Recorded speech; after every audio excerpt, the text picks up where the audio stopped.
alive and alive. I found a quote that I like. It's from Booker T. Washington. If you've not heard of him, look him up. Very, very interesting character. Booker, Booker T. Washington. There are two ways of exerting one's strength. One is pushing down, and the other is pulling up. Like that. That's good. Very positive. And today's reading, once again, it's really a lesson in what religious science believes. So bear with me. It's called In and Through All Creation. First quote is from someone you've probably heard of, Plotinus, who says, the one, capitalized, from the one all things proceed, and to the one all things will return. You want to substitute God's Spirit for the one? Fine. And Ernest Holmes says, this one manifests itself in and through all creation, but is not absorbed by its creation. And that's from What We Believe by Ernest Holmes. And if you wonder what that means, well, here's an explanation. When Ernest Holmes writes, manifests itself in and through all creation, he defines the law of cause and effect. Being first cause, Spirit is the creative force of all that is. Nothing exists outside of this one, capitalized. All creation is divine expression. However, divine presence is more than what it expresses. And he goes on to explain. Ernest Holmes continues, but it's not absorbed by its creation. Here he presents a balancing insight, explaining that even though Spirit expresses as the universe, it is not limited to its creation. And this concept, as I explained the other day, is known as panentheism, which means that he says the world's contained within the one divine reality, but in essence, it really should say the universe is contained within the one divine reality, yet the divine also transcends the three-dimensional universe. In other words, Source is greater than any form that it takes.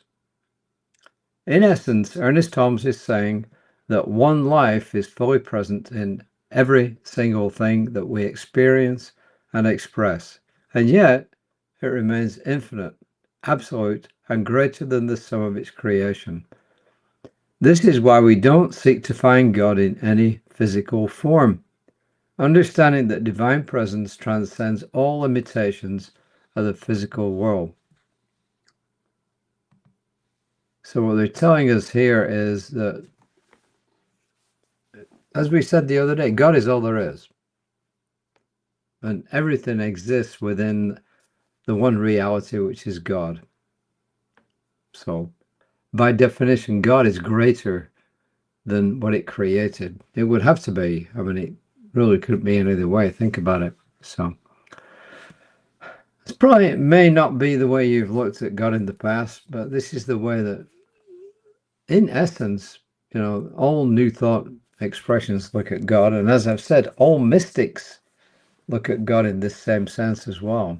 So if you want to explore in other religious systems, if you turn to the mystics, Christian mystics, Sufis, and all the mystics of the world, you'll see that they're looking at something which is greater than everything, but which produced everything.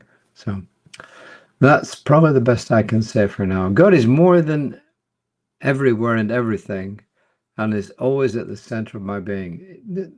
I don't know if that's an affirmation that really works for everybody, but what works for me is God is all there is. And if you want to use this, God is more than everywhere and everything, and is always at the center of everything. Take your pick. Well, tomorrow is the 4th of July, so hopefully we have a reading that relates to the 4th of July. If it doesn't, I promise you, I will find one. So let's just take a deep breath. And let it go slowly. And just know with me that all is well. And look out for my colleague, Reverend Lisa, tomorrow. 4th of July, she'll still be broadcasting. 4th of July, I will still be broadcasting. So until next time, namaste.